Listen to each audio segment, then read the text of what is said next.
I got this picture in my room and it kills me, but I don't need a picture of my mom, I need the real thing. Now a relationship is something we won't ever have, but why do I feel like I lost something that I never had? You should have been there when I graduated, told me you love me and congratulations. Instead you left us at the window waiting. Where you at, mom? What you young to understand? Where you at, huh? Yeah, I know them drugs that got you held captive. I can see it in your eyes, they got your mind captured. Some say it's fun to get the high, but I am not laughing. And what you don't realize and what you're not grasping, that I was nothing but a kid who couldn't understand it. I ain't gonna say that I forgive you cause it hasn't happened. I thought that maybe I'd feel better as time passes. If you really cared for me, then where you at then?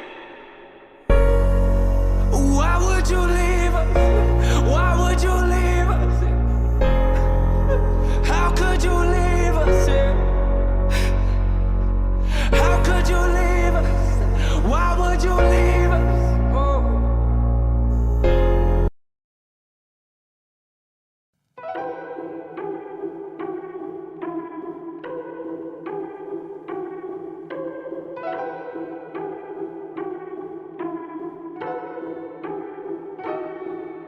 Clicks, clicks, clicks, they'll do anything to get a few. Tick, tick, tick, that's the sound before my head explodes. Quick, quick, quick, look at you up on your pedestals. Quick, quick, quick, hear the critics come, it's time to go. I read your article, it kinda hurt me. I don't know who hired you or what your friends say in your circle, but the fact that you released it tells me two things are for certain. They get paid for trashing people, I get paid cause I stay working. Drop the search and they emerge up out of nowhere to the surface, just a peek behind the curtain, throwing salt at all my burdens. I'm aware I shouldn't give this my attention. Life's a journey, I should just stay on my path and learn to laugh. You think they heard me? Ears are burning, put them out. Quiet, quiet, look around. Why don't they find someone way more interesting to write about? Us, we're kinda boring, aren't we? All we do is whine and pout. It's confusing, so amusing how I argue with myself. Hello.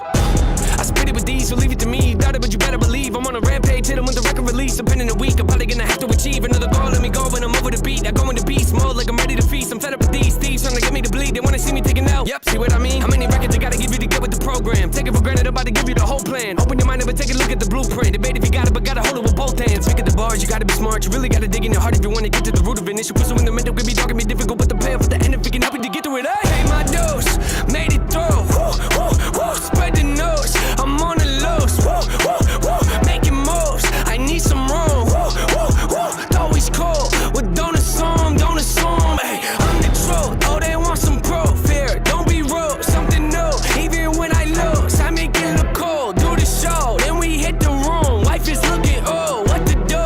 I don't need the shades up to like the view. It's time to get back in the swing of things. When my life crashes, I'm not the guy that'll flee the scene. I'll take ownership and own it and raise my hand if it's me. Just remember though, I'm only a man, I'm a human being. Don't they see? Shoot the breeze, I'd rather just stay discreet. People claim they're in your corner but leave you in times of need. They don't listen, do they? What? They don't listen to anything. I'll accept advice if it's not presented ignorantly. Look, costs are high, they multiply, they cause divides. I'm forced to fight the poison I've been sipping on. It's quite the bite, it killed me twice. They rigged the lights so y'all can see the parts of mine that aren't so bright. See, often I apologize and authorize the awful times to pop up. Like I'm right behind you, I'd advise you not to try to climb inside the mind like I do. Keep the rhyme book expedited, overnighted, hold it tight and hope the time is on my side. Cause if it's not, then I'll decide to override my own demise. I told the line too close and I could improvise. I'd empathize but recognize the fact that I could jeopardize and record lives. You better give me your attention and undivided. My dose, made it through. Woo, woo, woo, spread the news. I'm on the loose, making moves. I need some room. Always cold, well don't assume, don't assume. Hey, pay my dose, made it through. Woo, woo, woo, spread the news. I'm on the loose, making moves. I need some room. Always cold, well don't assume, don't assume. Hey.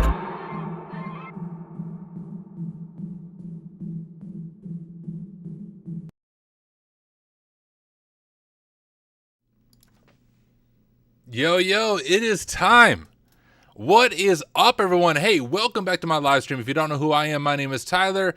I'm a pen tester by day, and I make some hacking content at night, but so excited to have you taking the time to hang out with me. Do want to let you know that I'm live right now on 3 different platforms. You can join on whichever platform works best for you, but I am live right now on YouTube, LinkedIn, and Twitch. On YouTube and LinkedIn, I just stream under my name, Tyler Ramsbey. And over on Twitch, I stream under the name Hack_Smarter. So YouTube and LinkedIn is Tyler Ramsbey. Over on Twitch, it's Hack_Smarter. But yo, regardless of whatever platform you are watching from, it is an honor to have you taking the time to hang out with me this evening. Before we continue, let me pull up chat. Scroll up and hey, a bunch of you are watching, but you haven't said hi in chat.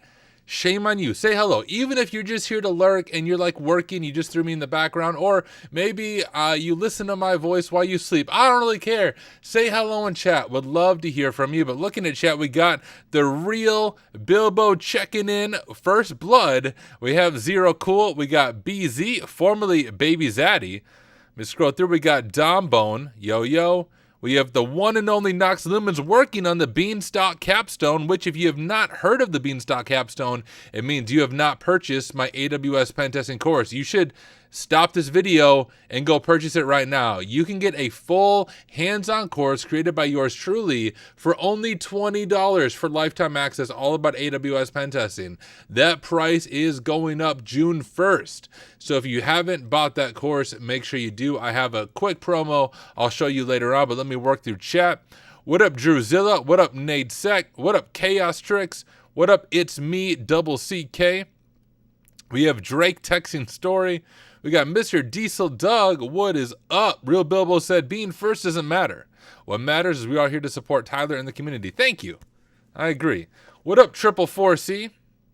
444C found his first RCE on open source. That is amazing. So congratulations again. What up, Dat1 Sleepy Rat? Good to have you here. All right, scroll through. Chris, the man, the myth, the legend. I guess so. Appreciate the kind words. What up, Spoon? Hey, Spoon. It really was me talking to you on Discord. At least I'm pretty sure you're the same person on Discord because you have the same name, Spoon. But Spoon joined Discord and I said hello, and he's like, "Are you really Tyler?" It was really me. I don't make enough money to have assistants, so that's me when you see me talking. What up, Vague Slayer? Are you gonna do cross-site scripting? Not. Let me think. I'm trying to think of the labs we're gonna do. I don't think so. What up, Key G? What up, Golfer Garrett? First stream back since the Lent. Well, good to have you here. We got NadeSec grinding out the OSCP studies. Amazing. Evan said, yo, Tyler, I'm supposed to have an interview for my first SOC job in 2 weeks. Wish me luck. Hey, good luck. You will kill it. Make sure you check back and let us know how it goes. The link, all right, here real quick. Let me go ahead and grab the link for my course. And while I do that, I'll give you guys a quick promo. So, real quick, I released a full hands-on intro to AWS pentesting course. Even if you're brand new to AWS, you will be able to follow along and you will learn a lot through it. I've had, I think we're just about to hit 1,200 students in a week, which is absolutely insane. I mean, way more popular than I was expecting with the course release. So thank you to all of you who have purchased the course so far, but it is only $20 for lifetime access. It is worth way more than that.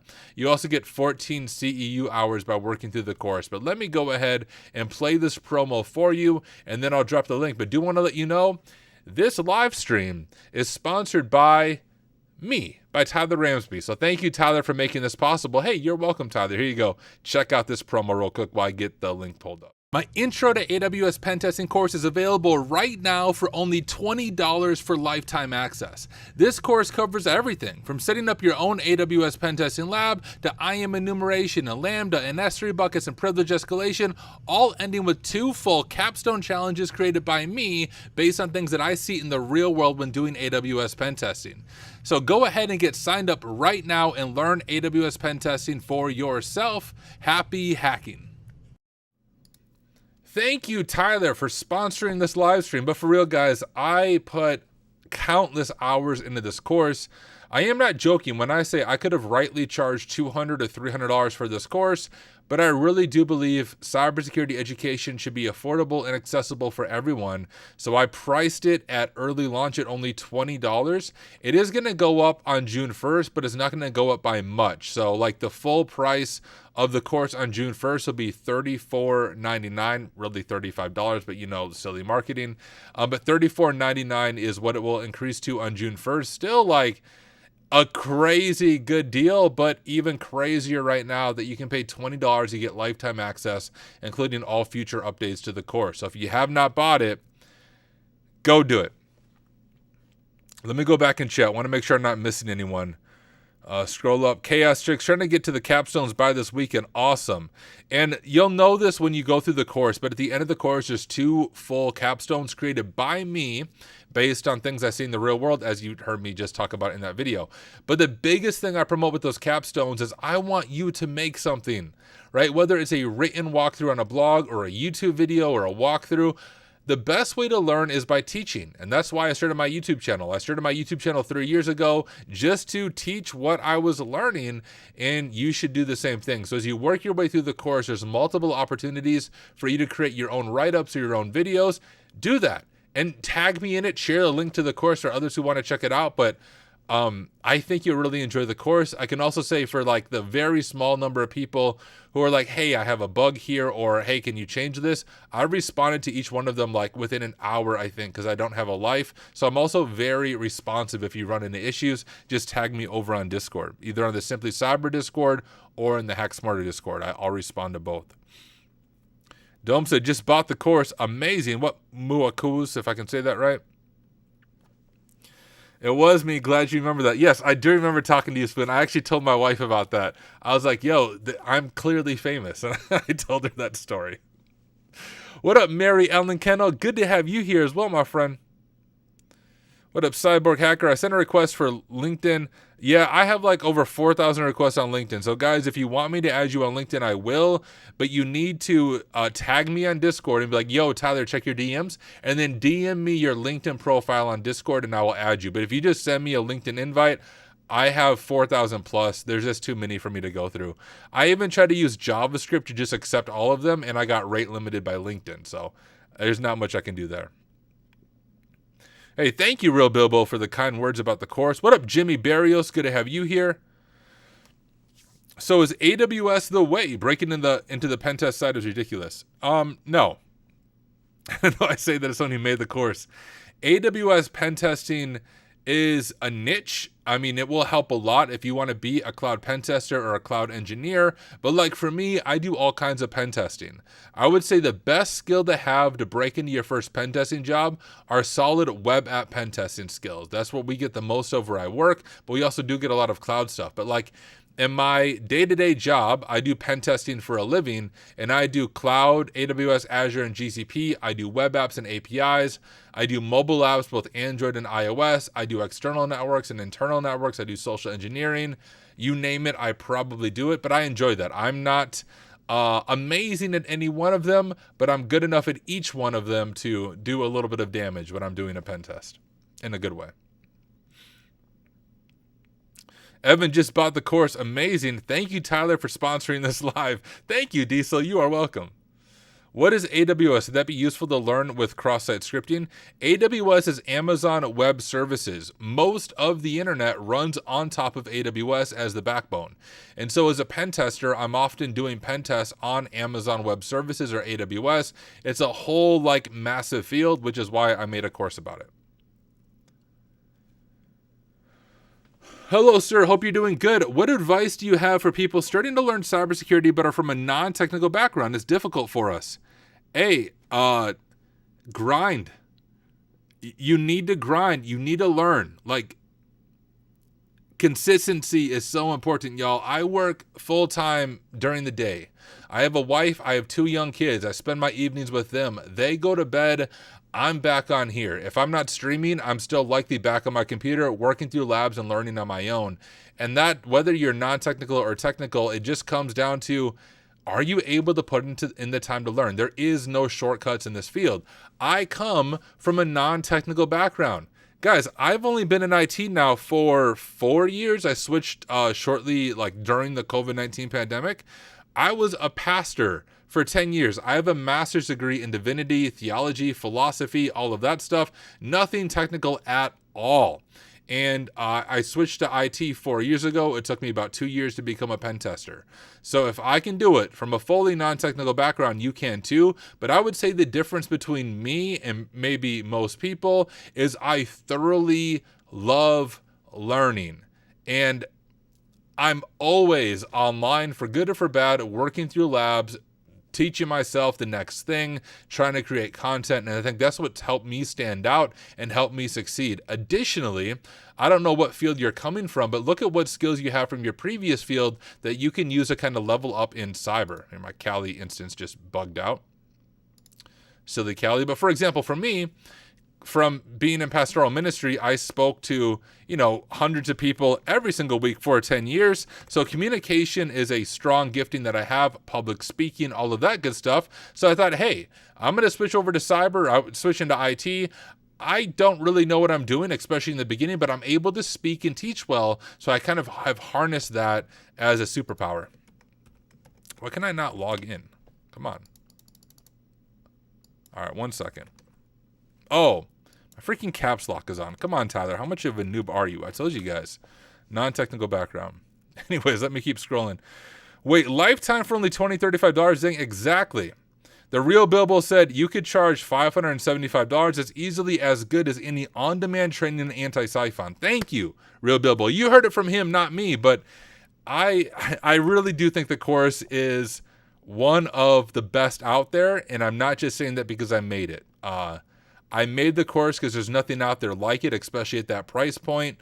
But when I got into AWS pen testing, I was just completely lost. So I made the course I wish I had. Thank you, Cyborg Hacker. Are you on HackingHub tonight? We are going to do some HackingHub. Yes, Zero Cool. We're going to do a little bit of HackingHub and a little bit of Volab, depending on time, is the plan for tonight. If we can you can make videos all in the course. Take the material from the course and teach it yourself. Seriously, make it your own and teach it. You have my full permission to do that. Yo, what up, Hack? Good to have you here, my friend. Hack, did you make the recent GCP lab on Pwn Labs, the one that just came out a little bit ago? I went through that today. Awesome job. Really enjoyed it. What up, Hoi Manoi? I think I already answered that question, what we're doing. Moshe said, first time here. There's a lot of people in chat, y'all. Wow. So usually I take the beginning of the stream to go through every single chat. I might have to change that. I'm not used to this many people watching. We have almost 80 people right now across the different platforms. But let me try to knock out some more questions here. First time here, I'm a sysadmin, but I recently got a mentorship with our cybersecurity team, hoping I can get my foot in the door. Dude, that's amazing. Make sure you keep us posted on how it goes. What up, Mary Ellen? Mark said, what is your recommendation on learning AD? I really enjoy TryHackMe's AD rooms. I have found those really helpful and beneficial, and I know they just released updated versions of their AD networks and AD rooms. So TryHackMe is a good spot, as well as Hack the Box Academy.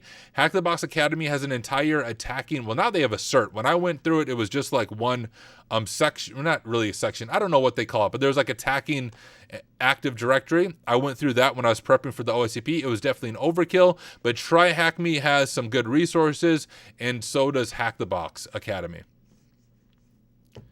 Sir, I have a question. I'm a bug bounty hunter. How relevant is this course to black box testing? Like, do I see AWS buckets but nothing else? Incognito, maybe sometimes.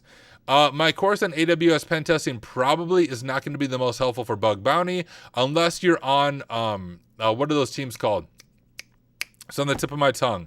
There is it's almost like advanced bug bounty, but you actually do pen test, and it's like an elite team that you can join. They might do some cloud stuff. What up, Faye? Good to have you here. Let me scroll through. What up, Psyched? My fellow nerd hacker man thing. Heck yeah. What up, Elder? We're going to do some HackingHub and Volab. Pray Cash is joining us from Singapore. What up, Mion? Just sent you DM on Discord with my LinkedIn. Sweet, Evan. I'll check that out when I'm off stream. What are some recommendations that you'd make to people working on getting in the field on what jobs are good for entering into the field? I know a lot of people don't like this, but I really think working help desk as your first job, I'm not a gatekeeper, I'm not saying you have to do this, but I think it's really beneficial. My first job in the IT world was IT support level 1, but I worked for an internal help desk, so it wasn't just like you take phone calls and then you pass it to level 2 when you get stuck.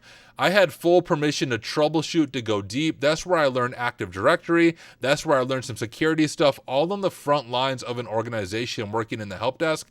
I found that super beneficial, and I got the A+ certification and got a help desk job shortly after that, paying about $50,000 a year. So decent paying job for me, at least where I live in the US, and that's how I got my start. I found that really helpful personally. Tyler, can you share how you got into the THM QA team? Is it available to everyone, or they reach out? So they reached out to me specifically, and it's because I believe this is the reason. Ben Spring, who is one of the founders of Try Hack Me, came on one of my streams in the beginning of the year.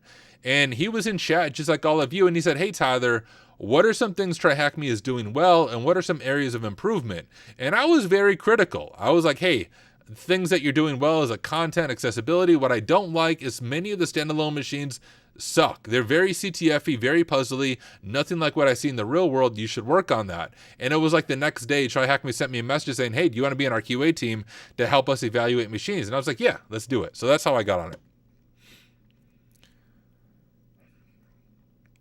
What are some recommendations for people trying to get into web security for entry-level jobs to get into the field if you've never worked in tech before? Once again, help desk. It still would be my recommendation. Freaking hoi manoim and ignore your comment. Oh, wow. Okay, how do I get into the Hack Smarter website? All right, guys, this is a lot of questions. I will have to eventually stop answering them. What? My keyboard just stopped working in my VM. That doesn't make any sense.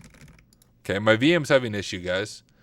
Let me grab the link, though, for Hack Smarter.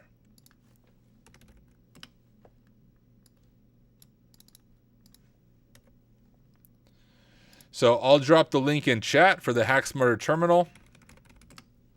It's hacksmarter.org, but once you get here, you just have to cat discord.text like you're in a terminal, and then there's the invite link to our Discord. Also, my face is really small from when I was working on the Try Hack Me video. Drop myself over here.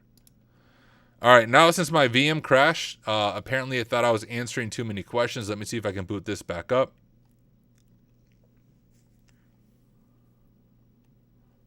Yo, what up, Jay Gold? Good to have you here as well, my friend. Katie stopping by. Good to have you here, too. Dat one, Sleepy Rat, this course will not be over your head. You will be able to follow along. I promise. If it's over your head, I will give you a full refund. That's my word. Like, if anyone signs up for my course and you're like, you know what? This is not worth the money I paid for it. First, I think you can just submit for a refund on Simply Cyber Academy. But if for some reason you're not, I will give you a full refund personally. That's how confident I am in the course. Hey, thank you, John. I appreciate the kind words. I have Microsoft SC200 exam coming up, preparation related. I don't know anything about that exam, Kevin. What did you learn first getting into pen testing? I don't know. Web app stuff. Like, I first got interested in ethical hacking when I was a teenager, and I used to spend time on a website called hackthisite.org. CryptoGo said, purchase your course immediately when you announce its release, and also send it to my team so they could purchase as well. Want to make sure to support the working man. Great stuff, man. Congrats. Also, might even see you at DEF CON. Booked my flight and room. What amazing. Hey, well, thank you for sharing my course. Really do appreciate it. And yes, I will be at DEF CON. And I'm also hosting a meetup with my friend Jerry over at Simply Cyber on Friday night. I don't have all the details yet. I should probably get those from Jerry. But we're hosting a meetup. We're renting an entire brewery. We're paying for an open bar for everyone. So come to the meetup. Drinks on us. We'd love to meet you. We'd love to hang out. Everyone's invited to that. Yo, Tabo, we're doing Volab tonight. Welcome. Okay, I'm going to kind of, I'm going to scroll through here. Does THM pay you anything for your work? No. THM pays me when I do the Advent of Cyber. They'll pay me for those like official Advent of Cyber videos. They also offer to pay me for their certs, but I turned that down because I don't think influencers should be making sponsored videos about certifications. I think that easily comes off as dishonest. You can't tell people, you cannot accurately review a certification when the organization is paying you $1,000+ to make the review. Just my opinion, but I'm pretty sure my opinion is true. All right. Let me scroll through. Tyler's throwing hands too. Yeah. I also box guys, like legit. Someone from my gym who I've actually sparred with just won the bare knuckle fighting championship world title for light heavyweight. Here, I'll show this to you guys. We'll do some story time. Maybe. I don't know if I can get this pulled up very quickly. Oh no, I'm not even logged in here. Never mind. You guys will just have to take my word for it, but I have a picture. So, oh, you know what? I think I sent it to Justin Gold over on Discord. Here, I bet I can find it on Discord. Let me pull up me and Justin's chat. Obviously, I'm not going to show the chat on stream, but I can probably find this picture to show you guys I'm not making this up.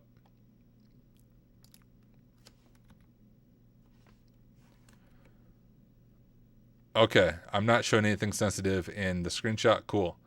So, yeah, you guys can Google them. So Josh Dyer right here, just this past weekend, won the light heavyweight championship belt for BKFC, or bare knuckle fighting championship.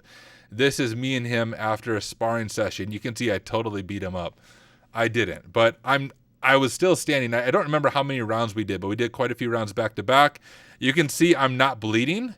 So, you know, that's a win. I took some good shots. But yeah, that's the other thing I love doing.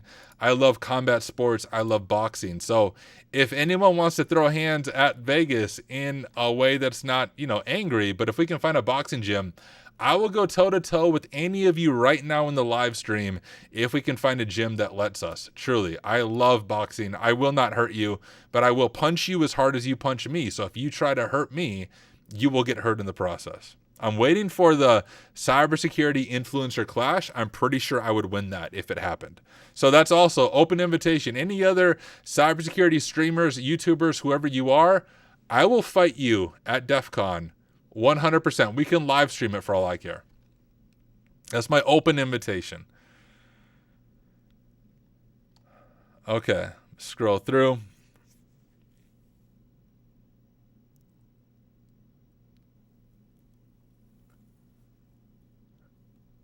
All right. All right. Hey, Cybersec John saying, keep on carrying on. Thank you. Guys, we have almost 90 people hanging out, and I'm literally we're talking about random stuff and talking about how I'll beat you up at DEF CON. So that's interesting. Let's get to the real content for the night. Oh, we got Todd. Hey, Todd. Dude, if you're going to be at Vegas, I'm down. Now, I'm not going to do Taekwondo because you could probably outkick me, but I'm down to box. Tyler Ramsbey versus Jake Paul. I told Justin Gold that my retirement plan is Jake Paul. I'm 0-0 is my professional boxing record. But the problem with Jake Paul is I'm only like 2 years older than him. He tends to fight, you know, old fighters, and I'm bigger than him. So I don't think I quite fit what he's looking for. I need to be at least like 45 years old and smaller than him. So I don't think that'll work.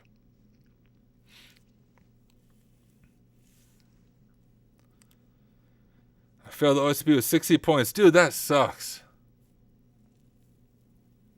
CPTS is amazing. You will find that helpful, but it's overkill for the OSCP. Is that a Hunter shirt? Do you work with John Hammond? It is a Hunter shirt, but I do not work with John Hammond. No. I'm like, you ever see those memes where it's like the kid saying, hey, I want that, and the parents like, we have that at home, and then it shows a picture of what they have at home, and it's a very like ghetto version of what's in the store. This is like, I'm like the John Hammond you have at home. I am the budget version, dollar store version of John Hammond. I'm even rocking a Hunter shirt. So, but no, I don't work with John. He's a cool dude. I've been able to do a few live streams with him. I ran into him at DEF CON, last DEF CON. Kind of funny DEF CON story. I'm just walking through the hallway, and my friend Nate is with me. He's like, dude, I think that's John Hammond. We should go talk to him. And I was like, no, we should not go talk to him because, like, I just feel awkward in those situations. But then Nate was like, hey, John, like, yelled his name, and John turned around. He was like, yo, hey, Tyler. And I was like, oh, shoot. He actually remembers who I am from the couple of things that we did online. So John Hamm is a super cool, genuine dude. All right. What up, Nishinga? Good to have you here. Doing well. I will be at Wild West Hacking Fest. Yes, I'll be at DEF CON this year and at Wild West Hacking Fest this year. Maybe simply CyberCon. I don't know. Is Hack the Box Pentest insert path the good route for the OSCP? Yes, it's more difficult than the OSCP. Okay, guys. I'm going to eventually start losing viewers, but it just keeps going up of me just sitting here answering random questions. But I've now been doing this for 30 minutes, all right? We did Q&A for 30 minutes. Come support me on Ko-Fi. I just realized that popped up. If you appreciate my work, you can give a one-time gift on Ko-Fi or become a member. I would appreciate it. But let's go ahead, and I'm going to get logged into our first lab for tonight. We're going to do, I want to showcase a HackingHub lab. I know the feeling about being awkward. I was actually standing next. Oh, you're standing next to me? And I didn't say hi, epic fail. Oh, that's fine, dude. I hopefully I'm very approachable. If you guys do see me at DEF CON, tell me hi. I would love to hear from you. Would love to meet you. But I also get intimidated by people, so I totally understand it if you don't say hi. I don't interact with too many people either. So if you're like a little bit socially awkward, that's okay. I can be too. I work from my basement. The only people I generally interact with are my wife and my kids. So DEF CON is an amazing time, but also exhausting. I live in a town of like 1,000 people. And when I go to Vegas, I'm like dead afterwards. I cannot take all of that activity, but it's fun while I'm there. I just did not want to run up to people and start chatting. I'm the same exact way. I had the same problem with, Zach Hill and Heath. They were both at DEF CON. And I've done, like, work with both of them. Like, I feel like I know them somewhat well. Talked a few times, but I saw them at DEF CON. And my honest confession, they were, like, hanging out in this bar area. I totally could have went up and, like, said, hey, this is Tyler, like, and sat down and talked with them. But this is what I did instead. I saw them. I turned around and I walked the other way. Not because I don't like them, but I personally don't know how to do those situations either. I just feel so awkward going up and talking to people. But just know that if you do come up and talk to me, you don't have to feel awkward because I feel the same way when I see people. But that's our mutual confession time. Okay. Let me get a drink of water. We are going to start recording for YouTube. Now, let me share real briefly, because I have way more viewers than I usually have. We're pushing 100 people right now across the different platforms. But the way I do these live streams is I spend a lot of the time just hanging out. We chat. I answer questions, career questions. But then, this is also the time where I make shorter standalone videos for my YouTube channel. If you ever follow me on YouTube, you'll notice that I don't really edit my videos because I freaking hate video editing. So I just try not to screw up when I'm making the video. So what you see in most of my videos is just me hitting record on OBS and saying, hey everyone, welcome back to another video. And I wing it like every single time. And I make most of those videos while I'm live streaming. So that's what we're going to do now. You guys get to be part of the studio audience. I will leave chat on for now. I trust you guys, all right? Like, keep your comments PG, please. If not, I'll just have to turn off chat on the screen. But once I hit record, you guys can say hello to all of the people watching after the fact on YouTube. Tell them, hey, you should be watching the live stream. It's a lot cooler if you watch it live. But YouTube is recommending you. Awesome. Well, thank you, YouTube algorithm. I really do appreciate it. CryptoGo said, I also work from my basement and only interact with my wife and 8 kids? Bruh, how do you have time to do anything? I got 2 kids and I don't even know how to handle that. Amazing. I'm also from a small town in the panhandle of Nebraska, so I get the small town vibe. Here's the question, though, Crypto Ghost. When you say small town, what size is the town? If you don't mind me asking. I've noticed in my conversations with people be like, yeah, I'm from a small town, and they have like 50,000 people in a Walmart and stuff in their town. The population of my town is 1,100 people. We have 1 grocery store, 2 bars, and 2 gas stations. Oh, and $1 Dollar General on the edge of town. That's all I have. No stoplights in my town. There are more cows than people. About 2,000 people on 1 stoplight. Gotcha. So you're actually in a small town. I appreciate that. You know what it means to live in a real small town, not like I hear the country singers. Gosh, there was one country singer. I like hip hop music, but my wife and kids like country. I don't remember the singer, but he was singing about like growing up in a small town and his old country drawl or whatever. And I was like, where's he from? So I looked up his Wikipedia page, and the town he grew up in had a population of 50,000 people. And I was like, bruh, I listen to hip hop music, but I'm more country than you are. Like you don't know what it's like growing up in a true small town. Like we're from the from the sticks, truly, when it comes to this.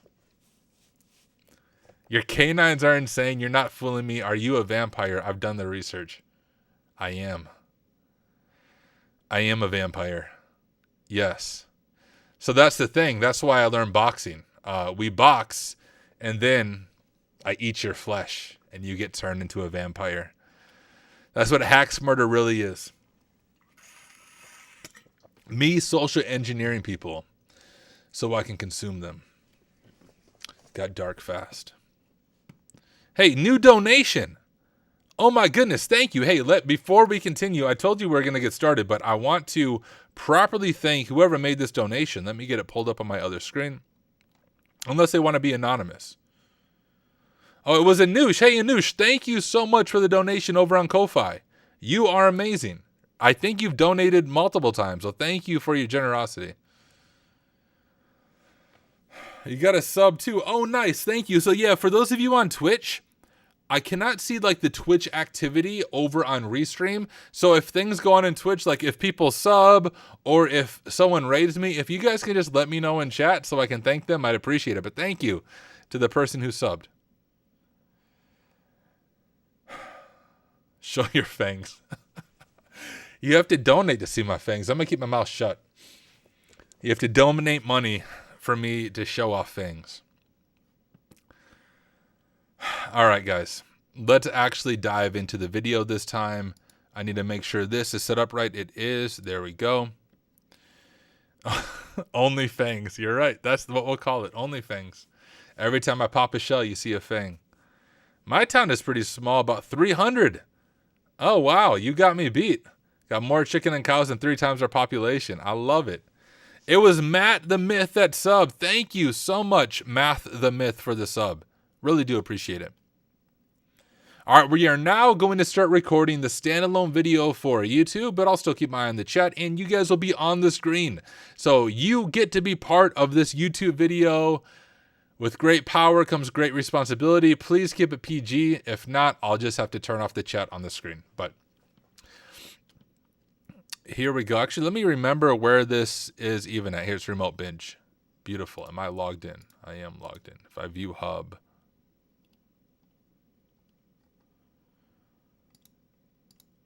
Okay. Here we go with another one.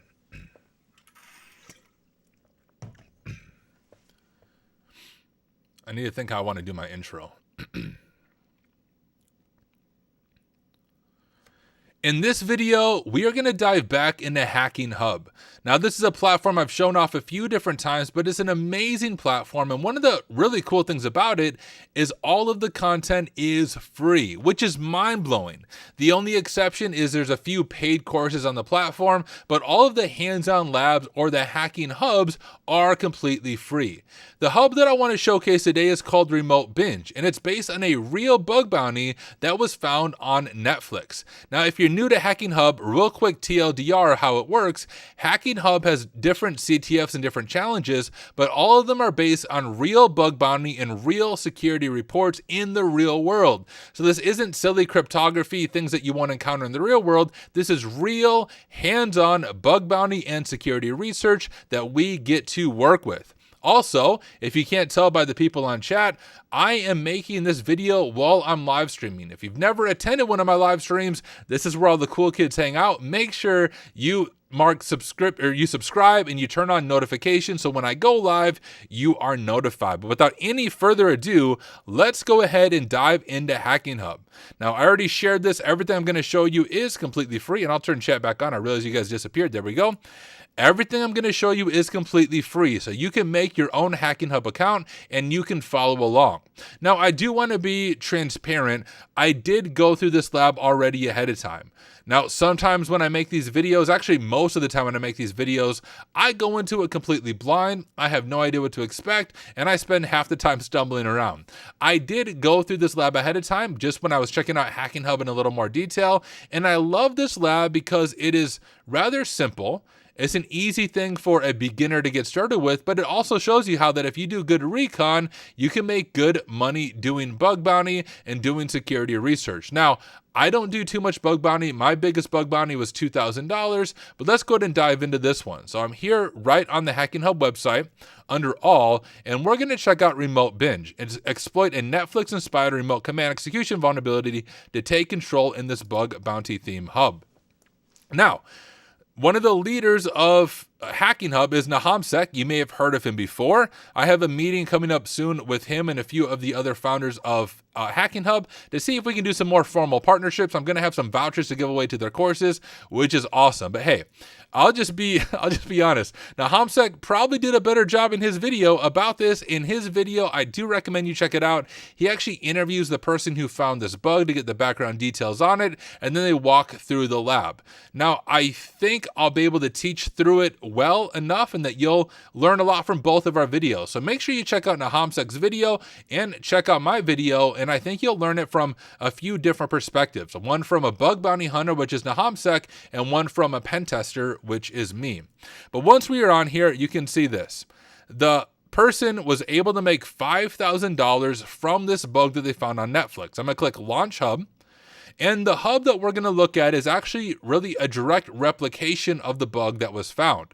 Everything that I'm going to show you is the same thing that was in the real environment that this user or this bug bounty hunter was able to find on Netflix. So everything I'm going to show you is very much real world.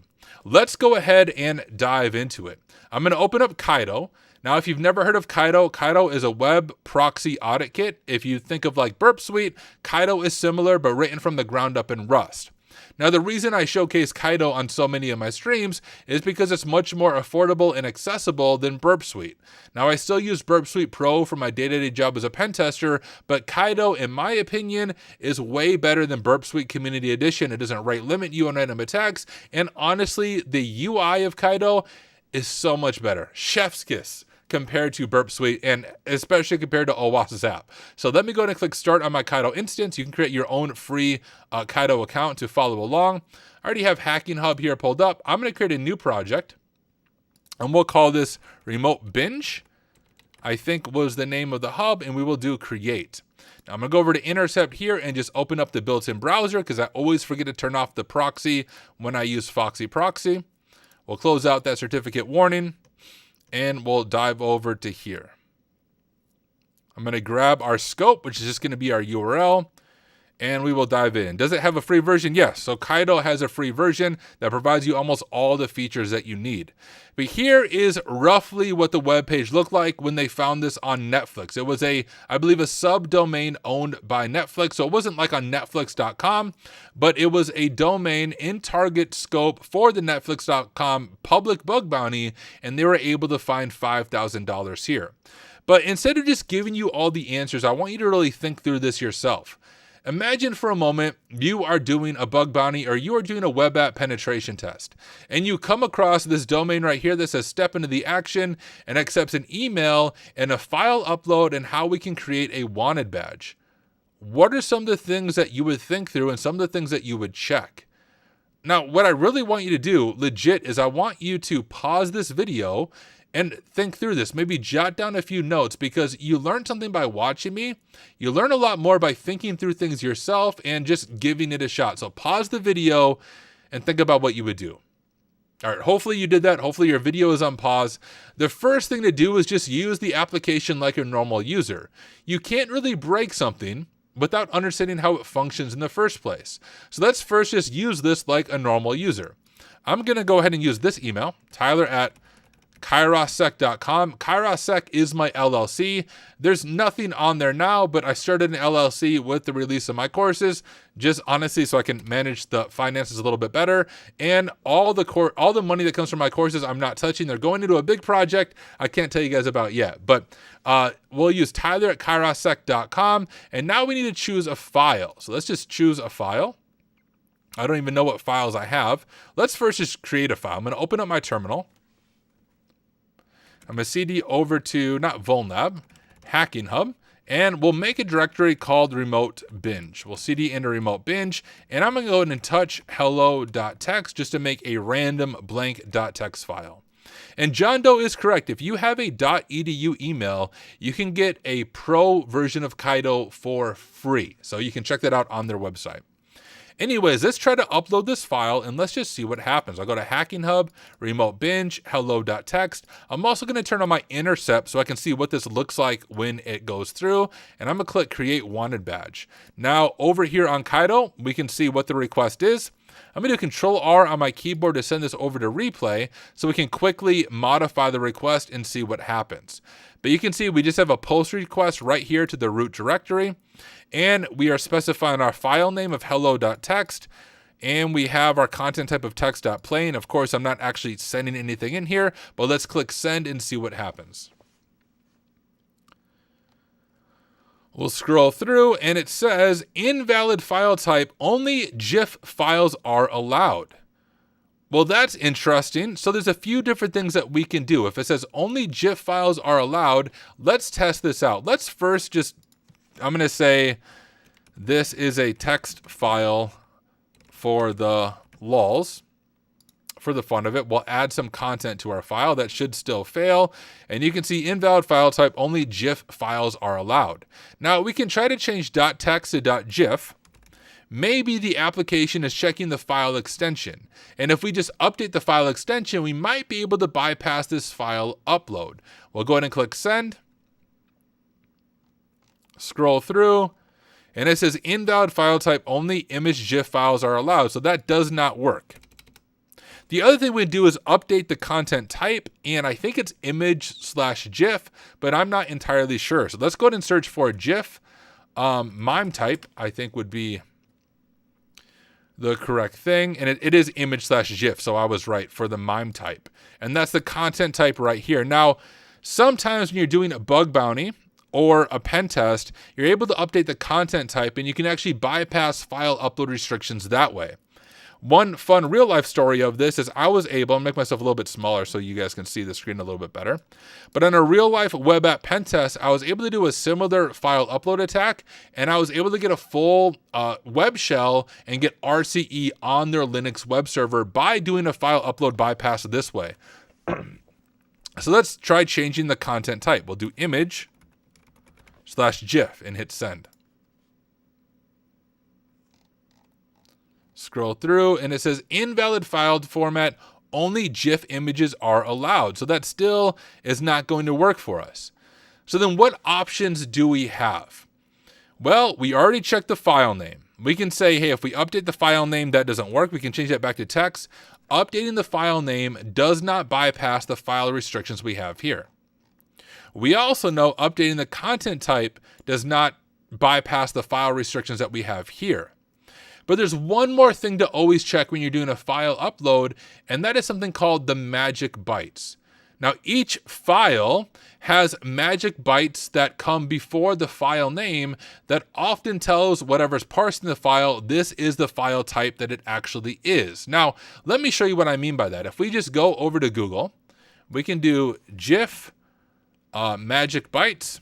And look at this. We have file signatures here. Right from Wikipedia. I know your English teacher in high school said Wikipedia is not a trusted source, but I think it is. So a file signature is data used to identify or verify the content of a file. Such signatures are known as magic numbers or magic bytes and are usually appended at the beginning of the file. So potentially, whatever is parsing this on the back end is looking for the file signature or the magic byte. And if we make it look like it's a GIF, then maybe we can upload other file types and the application will think it's a GIF and allow us to upload it. So I'm gonna do Control F and we'll just search for GIF and see if we can find it. And we have 2 of them. Now I'll be honest with you, I do not know the difference. So let's just try the first one and then we'll try the second one. We'll go right over here to Kaido. I'm gonna add that at the beginning of my file, GIF87A, and click send, and let's see what happens. Scroll down and we have invalid file type still. So let's try GIF89A.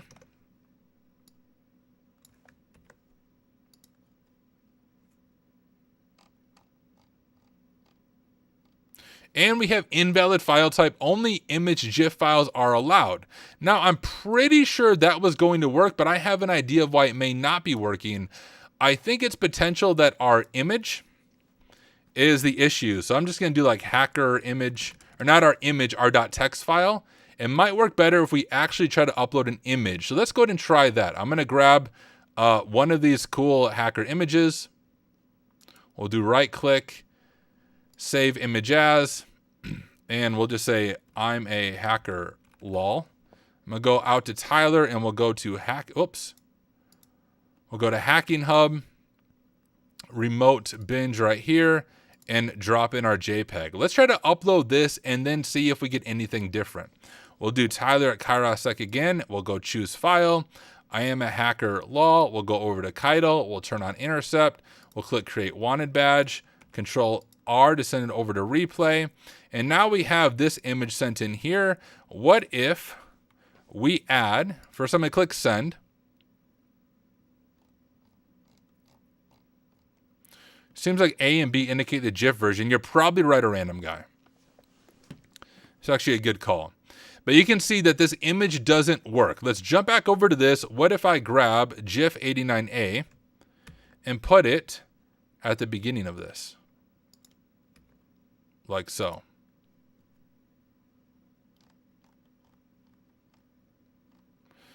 I get invalid file type again. What if I drop it down?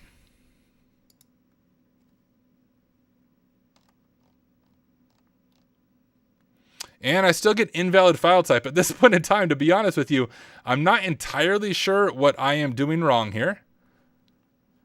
I think this is the way to bypass it, but it might not be. Now, the one thing I do want to show you is this is how you do bug bounty, and this is how you do web app pen testing as well. You just continue to experiment to see if you can figure out what is going on and how you might be able to bypass it. Now, I told you before, I did do this lab ahead of time, and I thought this is the way I did it, but maybe I did something a little bit different. So let's continue diving in and see if we can figure this out together. So I don't think we actually have to change the MIME type. We also don't have to change the file name, although that's good, all good ideas. I think we should be able to bypass it just by updating the magic byte right here. Let me click send one more time, make sure it's not something silly that I have going on. And it still says invalid file type, only image GIF files are allowed. Note to Tyler, I am gonna edit and cut things through here so it doesn't show all of this silliness.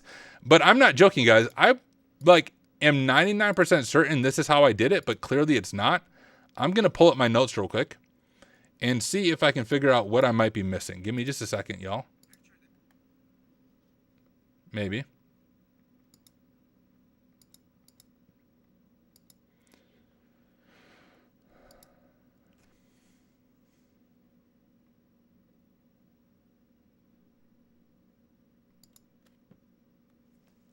I wonder if I did change this as well. Here, let me test this.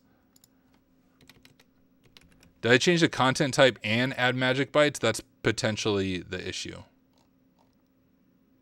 Oh yeah, that's all I did. Okay. That's easy enough. I was thinking you didn't have to do that, but I did demonstrate it. So let me go back to Tyler in the future. You can edit to this part. Okay, so what I realized I was missing is I need to change the content type and add the magic byte. I could have swore when I went through this the first time I didn't have to do that, but I must be misremembering. But I did show you that. When you're doing a file upload, you want to test this right here, changing the extension and changing the content type. In this case, in order to bypass the file upload restriction, we need to add both the magic bytes and change the content type. So if I change this content type to GIF with the magic byte in the beginning, we can click send. When we do that, you can see we get, hey, your badge is ready, and we even get a direct link to the file upload. Now I'm curious, what if we jump back to our text file right here and do the same thing? Will it also work here? We're going to do image GIF and click send. Does this one work? Scroll down and it does. You can see your badge is ready. View it here, API temp hello.txt. Now here's the question. We have a file upload bypass and we're able to view the file. What can we do from here to really demonstrate impact? Because if we're doing bug bounty or web app pen test, you can't just say, yo, I can upload .txt files, get pwned, right? What's the worst thing that we can do? Well, the worst thing that we can do is figure out how we can get remote code execution via something like a PHP web shell. So let's give that a shot. If we go over to our handy dandy Google right here, and we just type PHP web shell, I'm sure there's a few different ones that we can choose from. We can grab this first one right here.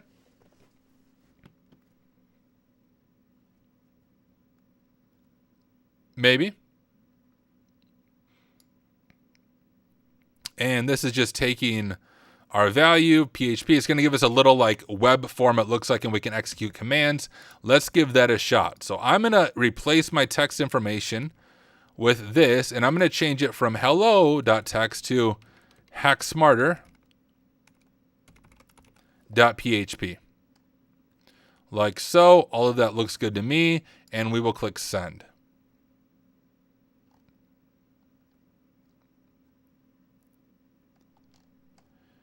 And there we go. View it right here. So let's grab this. And yes, I will answer the Netflix questions and the realism question in just a moment. Let me turn off queuing, jump back over to this, and give this a shot.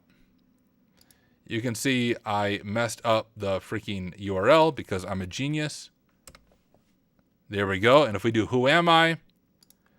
Execute, we have full RCE now on the underlying web server, and you're able to get the flag. I think it's at ls root directory, and I'll let you get the flag.txt. I'm not going to show you the flag right here on stream, but let me answer some of these questions that you guys are asking because they are valid questions. Let me scroll back up.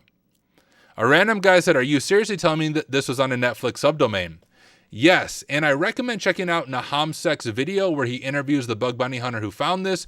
But a big part of bug bounty, at least to be good at it, is reconnaissance, doing recon and finding all of the different subdomains that might be in scope that the organization maybe isn't as aware of or doesn't know about the security implications of it. So they did not find this on netflix.com, but they did find it on a subdomain that was in scope for, I think it was the HackerOne program for Netflix. And what I just showed you is the exact vulnerability they exploited. They changed the content type and they added the magic bytes, and it worked.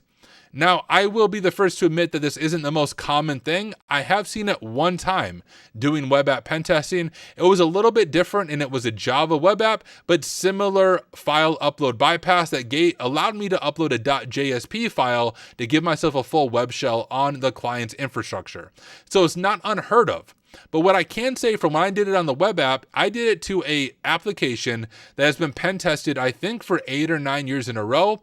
And every single pen tester missed the file upload leading to a web shell. And I think the reason they missed it is everyone assumes, well, this won't work.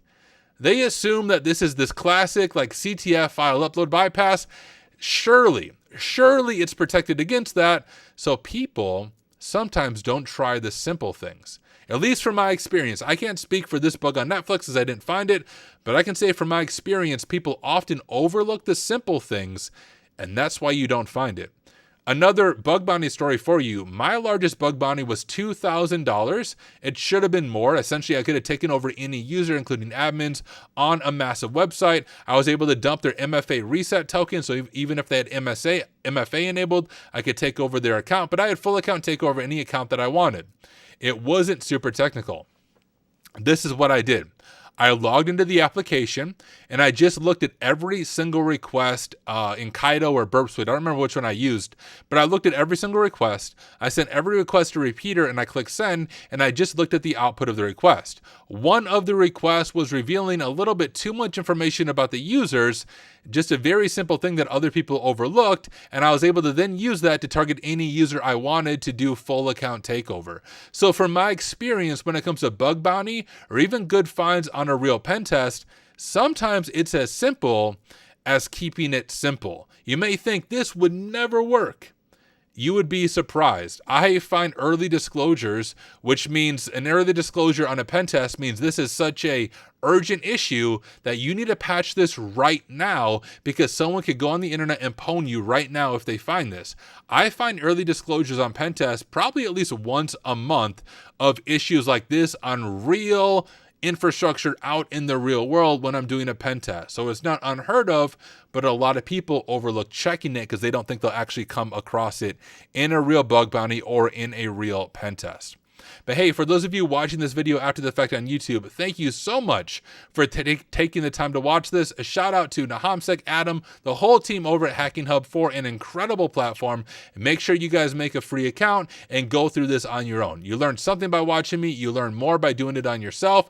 And then finally, just for the algorithm, if you can like, subscribe, leave a comment in this video, I would love to hear from you. But thank you for watching. I will see you in the next one. All right. First standalone video, done. Had a little misremembering when we were working through it, but that's the beauty of doing things live, and I'll do some minor video editing to clean that up a bit. But let me see if I was missing anything in chat real quick. Want to make sure I'm answering any questions people have. Change the content type. Yeah, so you guys are all right. Trying to keep folders, and I have no idea what you're talking about, LeVar. Sorry. How do hackers even operate? Doesn't everything from the lowest network switches to laptops and stuff have an indelible identifier associated with them? I'm not sure what you mean, Bolstar. If you can explain a little bit more, I'll try to answer it. But there's many ways to bypass all that stuff. No, the stream is not ending. Sorry, that was just the end of my standalone video, y'all. Now I'm just hanging out with you guys. You're right, NadeSec. Yeah, guys, I'm not leaving, so you don't need to tell me bye yet. You should try the prison hack. It's a nice one. I'll try that one. I want to do that one live, though. Is that a HackingHub one? I want to do some of the missions. I don't want to do them ahead of time. I want to go into them blind and give you guys my honest thoughts. So maybe we'll do that for the prison hack one. Tyler, these vulns you've seen on outward-facing web apps. Yes. What up, Deaf Mute? Good to have you here. Any thoughts on PL certificate on TryHackMe? I made an entire video about the new TryHackMe certificate. Check it out on my YouTube channel.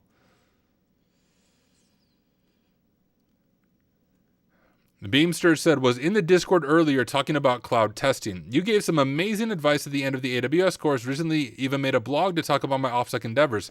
Dude, amazing. Hey, drop the link to the blog. I would love to check it out. Yeah, Oxygenator, you might be right, but yes, those can be easily changed. All right, you guys ready for part number 2?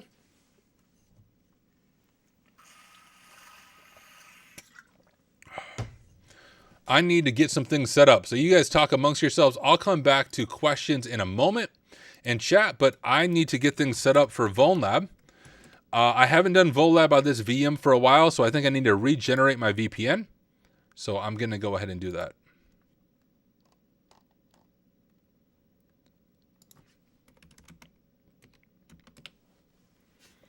So give me a moment while I generate my VPN packs.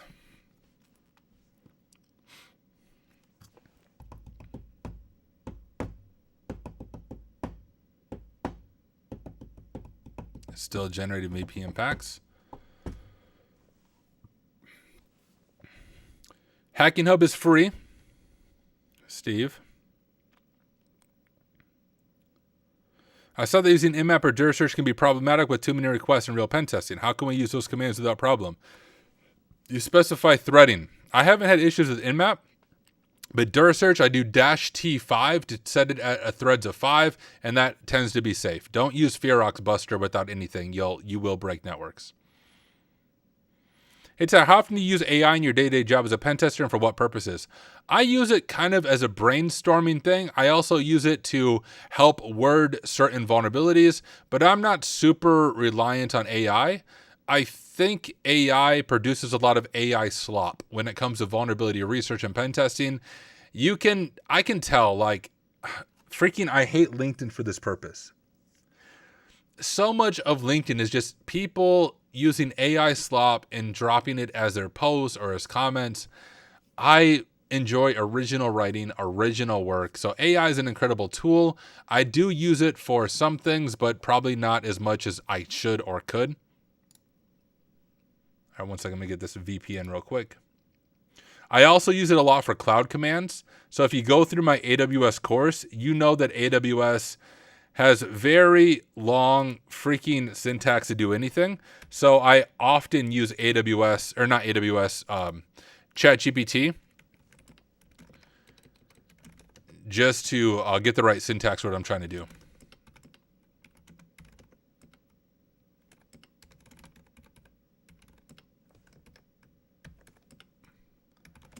All right, I got the VPN.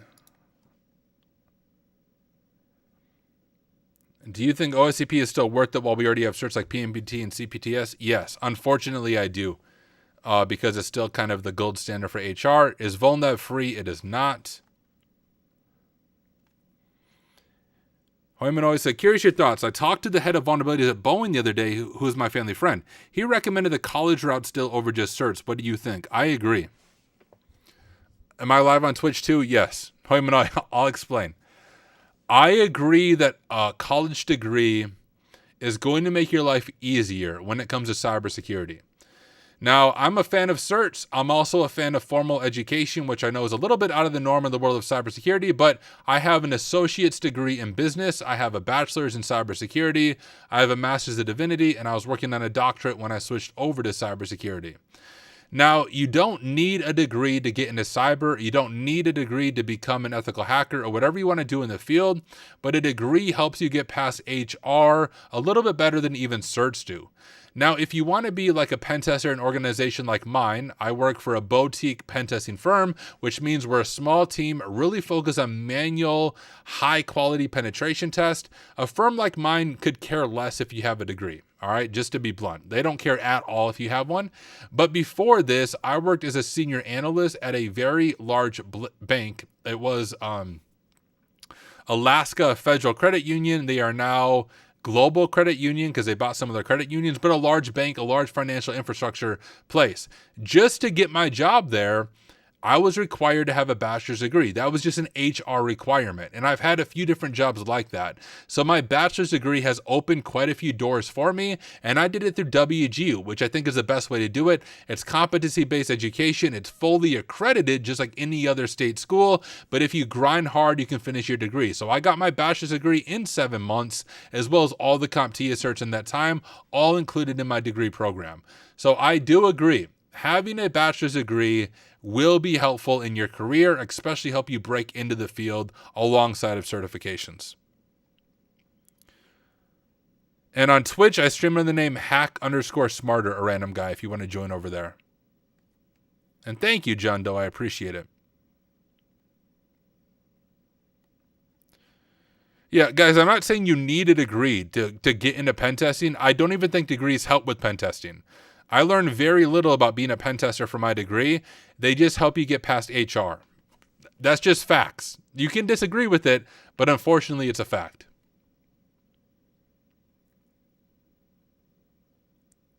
Scroll through.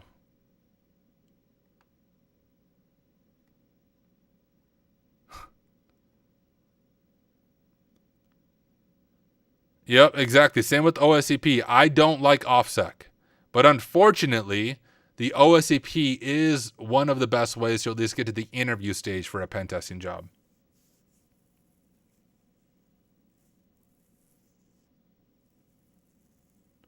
We got a few other WGU night owls, right? Night owls stand up. I did the cybersecurity degree through WGU.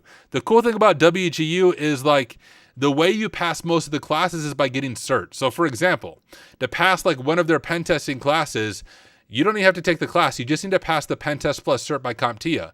So I was just knocking out cert after cert after cert. My degree was paying for it. I was broke, so like the government paid for most of my education. So I got all my certs nearly for free and my bachelor's degree nearly for free.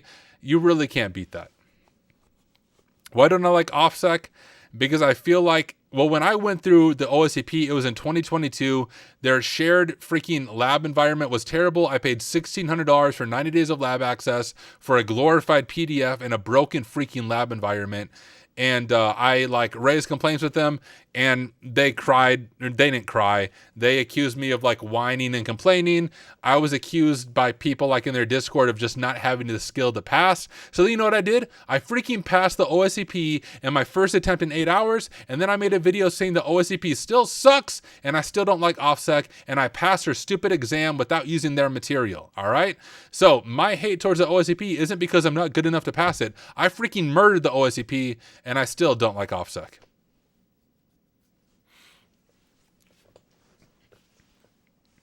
Do I think the same about cybersecurity masters? No, I don't think there's a point in getting a master's degree in cybersecurity. Personal opinion. Get a bachelor's and get certs.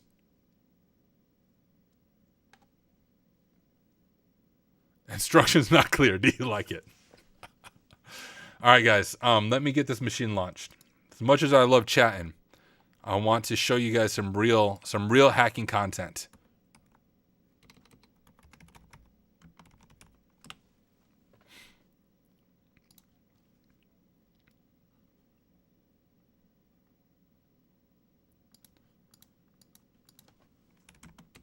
Get logged in here. I guess you guys can watch me now. I'm not going to start recording yet, but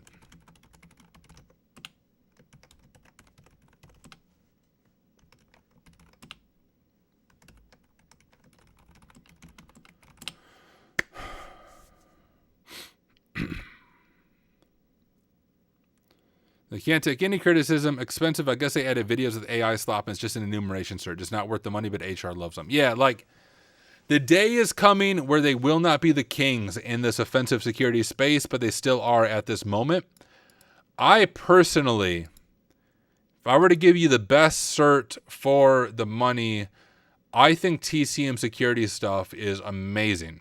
All right, the PNPT is beautiful. Very realistic Active Directory environment. But what I love about something like the PNPT is you not only have to write a professional report, you have to do a full debrief, just like I do in a pen test. I sit down with the client, I walk them through the report, I answer questions. I love that about the PNPT and TCM certs.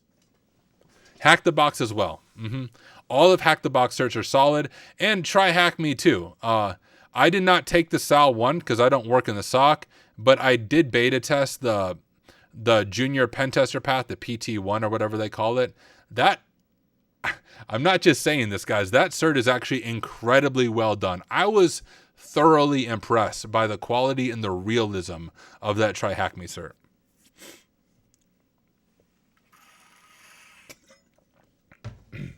I could, Mr. Diesel. I'm not going to do it right now, but I'll keep that in mind. Exactly, NadeSec. Spot on. All right, y'all. Let me go and make sure this IP is live from Volab.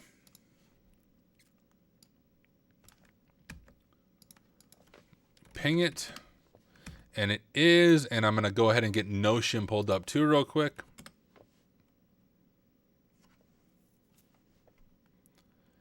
Get my notes set up for this machine.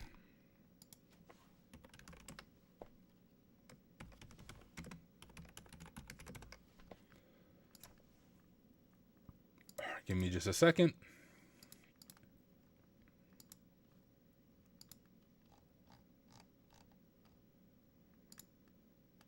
Oh, come on.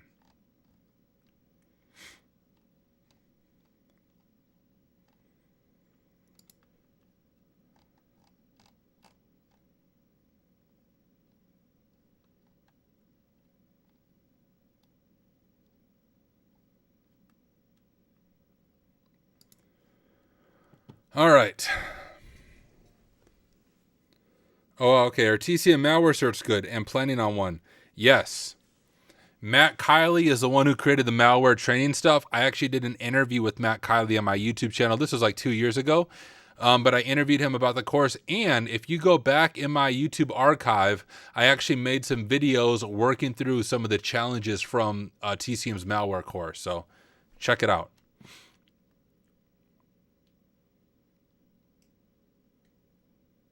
Yeah, it's a good idea, Mr. Diesel Dog. I will for sure do that. What? We have the Shy Hat. Did you raid me? Or are you just like hanging out? I can't see Twitch notifications from Restream. So if you raided me, I'm not seeing a bunch of hacker frogs in the chat, so I'm assuming you didn't raid me and you're just saying hi. But hey, it's good to have you here. First, I did HackingHub. We did some web app hacking. Now we're going to do some Volab, but not AD. I'm just hanging out. Awesome. Well, it's good to have you here. Thank you, Drake. I appreciate it. Yeah. Here we go. Peace out, random guy. I am going to record another standalone video for YouTube. So those of you who may just be dropping in and maybe you are new to my stream. Oh, cool. I'll definitely check that out. Thank you for sharing that blog. Pull this up real quick. Oh, Shy Hat saying I'm hacking up tomorrow. Awesome. I'll be sure to watch the replay or the live stream if I'm on. I'm getting your blog pulled up in my other tab so I can check this out when I'm done streaming so I don't miss it. Is TCM cert harder to pass than the OSCP? It's more realistic, so it just depends what you're used to. If you're good at CTFs, the OSCP will be easier. If you're an actual pen tester, TCMs will be easier.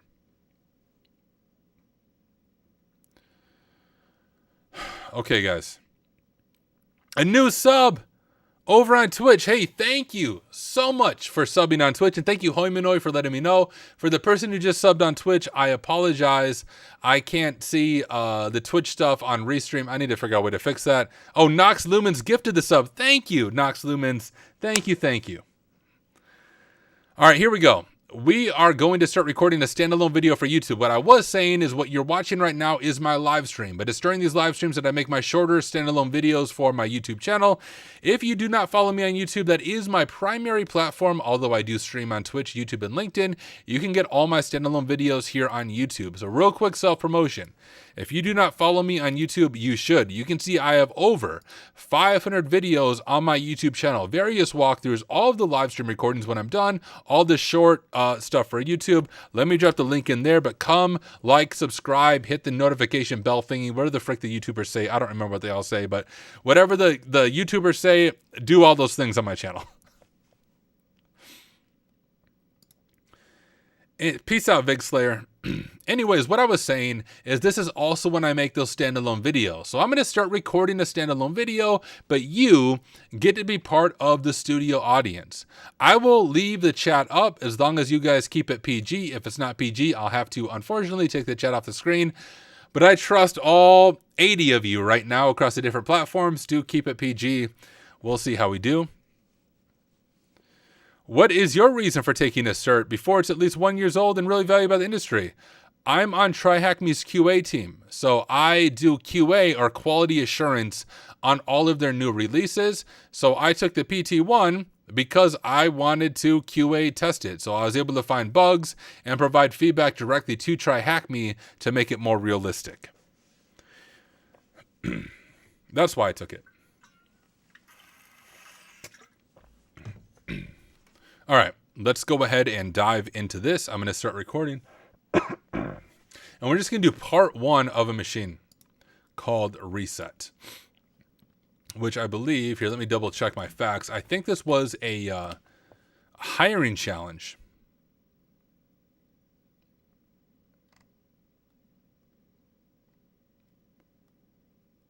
A retired hiring challenge. Okay, awesome. So let me start recording. Jeez, I got this cough, y'all. Talking too much. What up, Nefos? Good to have you here. We are going to do part one of the reset machine on Volab. I think I'm going to do this machine in 3 different parts. Part one will just be enumeration. Let's go ahead and dive in. And okay, I'll answer this question real quick.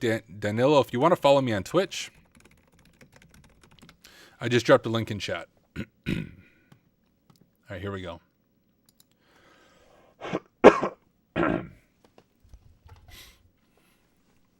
Thinking of an intro.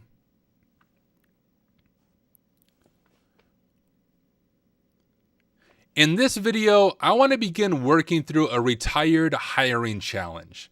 Now, if you want to become a penetration tester, often one of the final steps in the interview process is to do a technical challenge or a hiring challenge. It's not really asking, can you solve it, but how do you think through things? Can you do your own research? Can you figure things out on your own?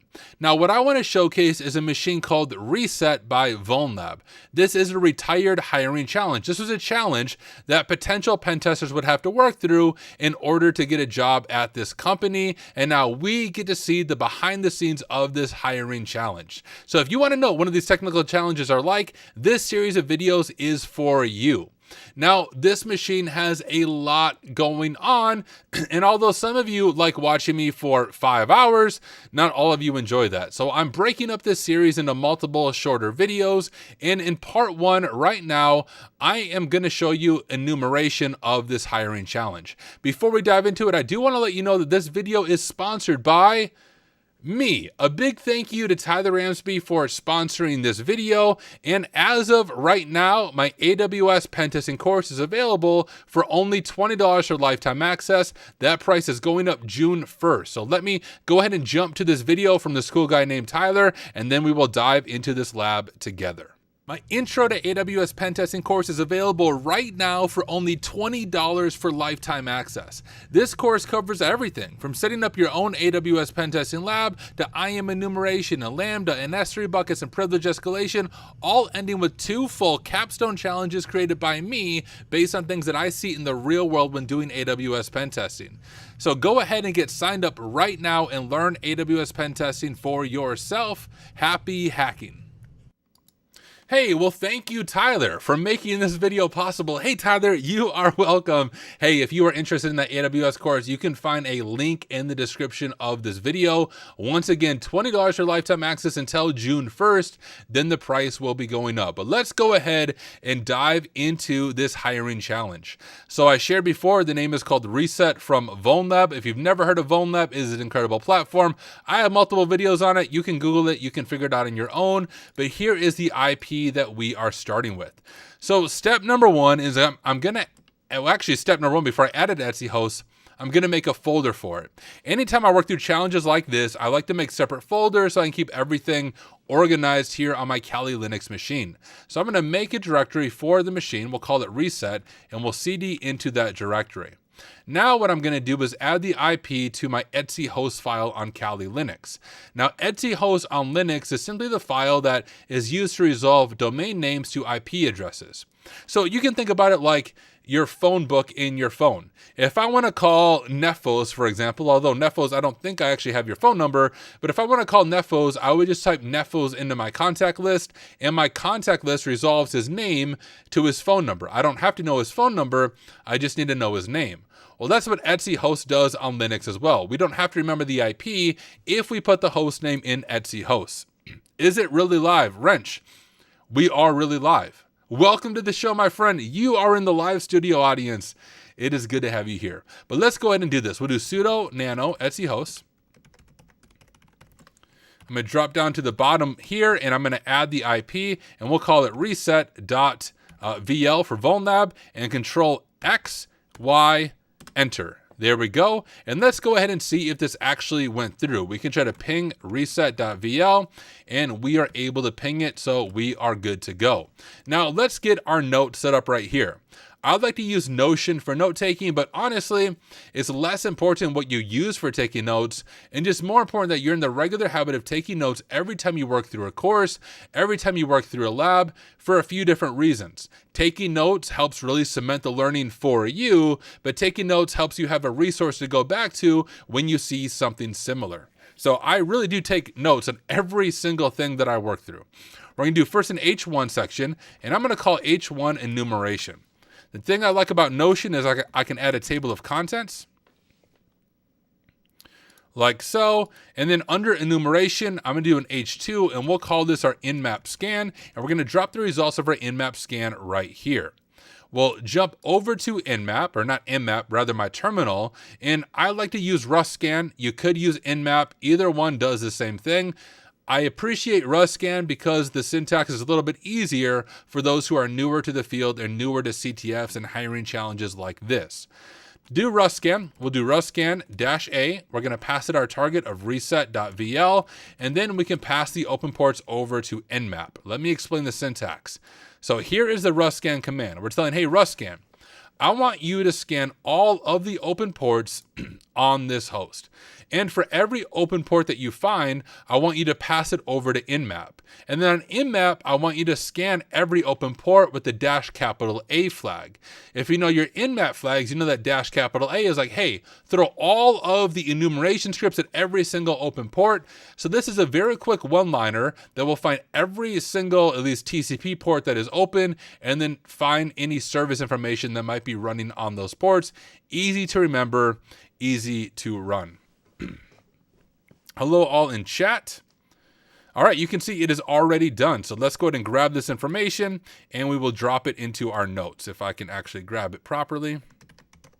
And here's a big thing I want to point out too. When you are doing a hiring challenge for a pen testing job, I said this in the beginning, but I think it's worth repeating. They're not... Hi, future me. I use Arch, by the way. I love it. I love it. Classic Arch. When you are doing a hiring challenge, they're not necessarily looking to see if you can solve the lab fully on your own. What they want to see is your enumeration and your troubleshooting and your problem-solving skills. So if you're doing a hiring challenge, approach it like I'm approaching this. Slow down, take good notes, and perform proper enumeration and proper methodology. But here we go. We have a few different ports that are open. We have port 22, which is going to be SSH. We have port 80, which is going to be a web server. And then we have some rsync type stuff over on 512, 513, and 514. What I like to do is go through each one of these ports and just begin doing some enumeration. I'm making H3, and we'll call this SSH, port 22, and we'll go ahead and grab the nmap scan from up here and drop it into our SSH section right here. So when it comes to SSH, there's not a whole lot we can do until we get valid credentials. But there's one thing that we can check. What we want to check is whether or not SSH allows password-based authentication. When you're doing a pen test, what you're looking for is security best practices.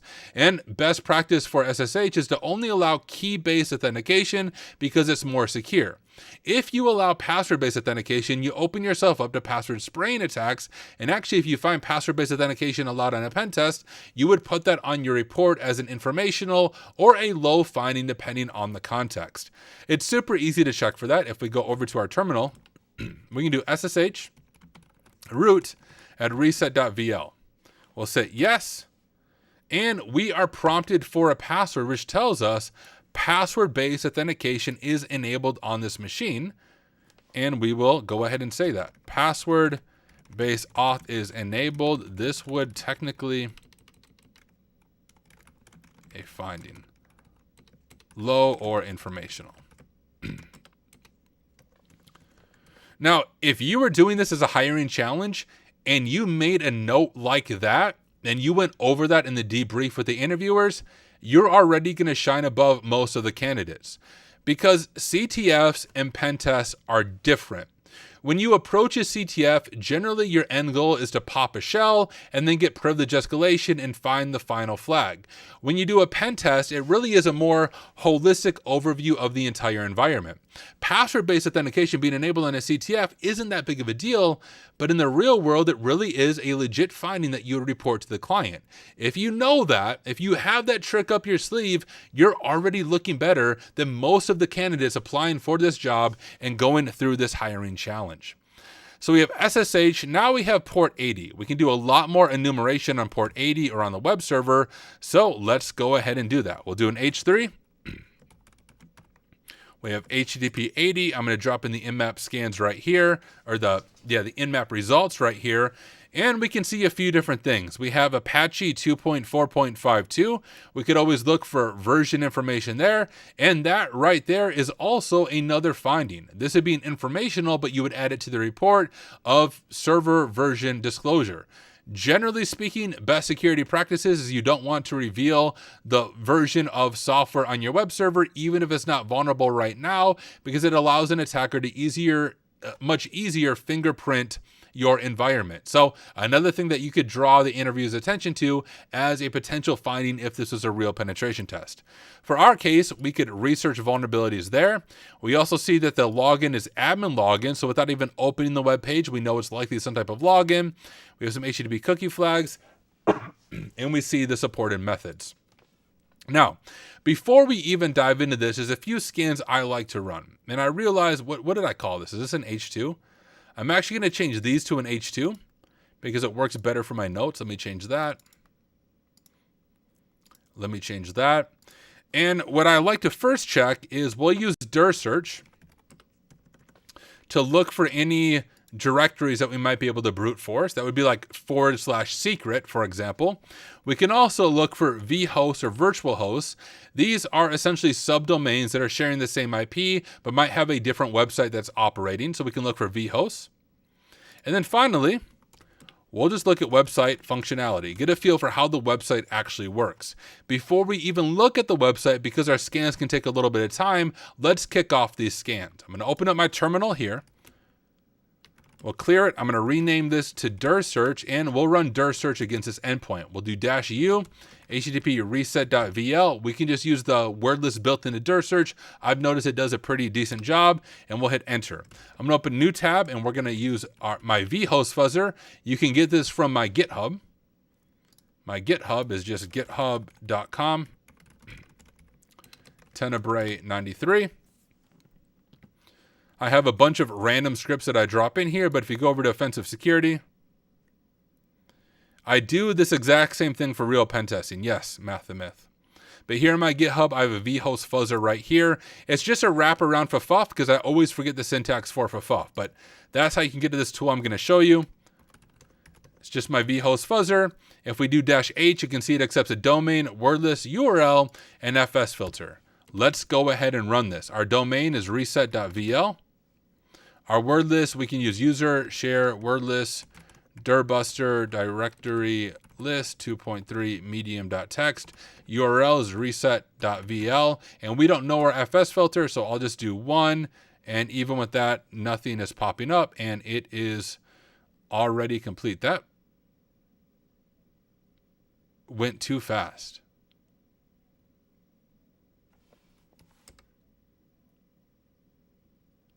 I feel like something is odd there, but I don't know what it is. It doesn't normally go that fast, even with the default threads, but we'll just let it go. Oh, it's weird it started going fast like that since yesterday. Interesting. I'll have to dig into that. Why do these labs always have SSH running on port 22? 22 is the default port for SSH. Companies can change the port, but often they don't. Security through obscurity isn't usually a great practice. What is this? Oh, my wife just sent me a text message about Culvers, out of all things. I love Culvers. All right, anyways, let's continue working through this. I'll have to dig into why this is going so fast. I've never seen that happen before, but someone else said it seems to be happening since yesterday. But if we look at our dir search results, we don't have much interesting here. We have a dashboard.php that just is a 302 or a redirect to index.php, but we can go ahead and grab this information and drop it into our notes. For vhost, I'm just going to say not available. Something is odd with the tool. May need to come back to this. All right, website functionality. Let's check this out. I'm going to open up Kaido. Kaido is a web proxy toolkit, sort of like Burp, but I like it more. I love the UI, and it's much more affordable. Plus, the free version of Kaido doesn't rate limit you on a bunch of crazy stuff like Burp Suite Community Edition, and I'm going to call this project name Reset. We'll go over to Intercept here, and I'm going to open up the built-in browser, and we'll take a look at this website together. reset.vl, and you can see that we have an admin login. Now, when we have an admin login, there's a few different things we can do. Number one is we're going to grab a screenshot for our notes. One of the most important things, that's what we have hanging out on this page. I'm going to Control C, jump over to my notes right here, and I'll Control V in there. Make this a little bit smaller. And before I even start poking at the login, I like to make a checklist of things to check. This is super important if you're studying for an exam like the OSCP that's notorious for rabbit holes. If you do not make a checklist, you will fall in a rabbit hole. So here are some things that I check anytime I see a login page. One, let's check some default credentials. You know, things like admin, password, root, credentials like that, just to see if we're able to get into it. Let's also check out some injection attacks.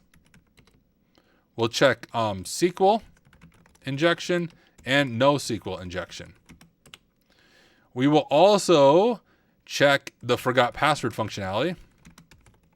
I see that in the screenshot. So 4 quick things that we are able to check if we're practicing good enumeration. And peace out, Nox Lumens. Good to have you hanging out for the stream tonight. So let's just go ahead and work through this list and see what we're able to find. We'll go ahead and do like admin. All right, we'll do admin password, root, and that doesn't work. I'm going to cross this off my list. Let's check out SQL injection. We'll just do test. Did not mean to do that. Open up Kaido. Geez, I keep clicking the wrong thing. Open up Kaido, click login, send this over to replay. Here is our login request. Very easy way to check for SQL injection, and that's by sending a single quote to see if it breaks anything. You actually see we have some password reset functionality that's going to be probably worth digging into right there. But anyways, I don't want to get ahead of myself. Let's send a single quote for the username. What we're looking for is either a SQL error that says there's an error in your SQL syntax or a 500 server error. Either of those two signs are good indicators that the login form might be susceptible to SQL injection. I'm not seeing it here with the username. Let's go ahead and check the password.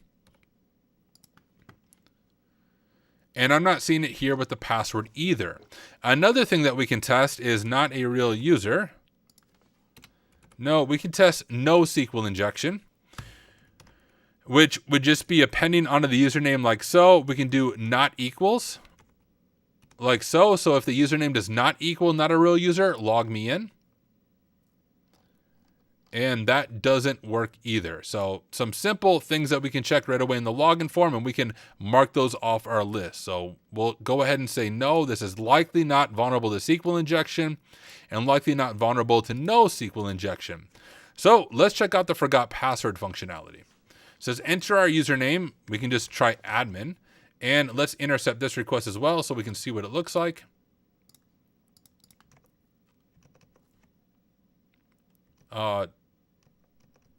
Did I not do that? Okay, here we go. Send reset email. Jump over to Kaido. And so we could also test this field right here for SQL injection, NoSQL injection, all of that fun stuff. Hey, X Midnight, maybe I can make a video about that sometime. But let's see what happens. And right away, now, I kid you guys not, I've seen this exact thing in a web app. It was an early disclosure. I had to report to the client same day so they could fix it. So once again, this looks CTF-y, but I am not joking. I have seen this in a real production web app that when I went to reset their password, there was broken functionality on the back end that if you intercepted the response with burp or Kaido, it actually revealed the new password. In this case, it didn't give me the new password, but it gave me like the OTP, the one-time password reset code. Let me show this to you. If I turn off queuing and we look over at this, it doesn't show it to us in the GUI. It just says password reset successful. This is the same in the web app that I saw in the real world. In the GUI, you didn't see this.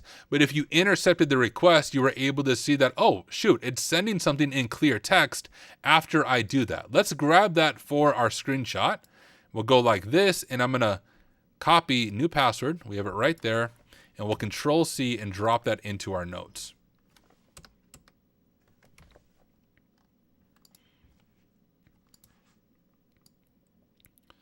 We don't need it to be that big. We'll jump it over to that. And now let's see if we can log in with these credentials. We have admin and then this password right here. Control C like so. And now let's go ahead and try to log into this application.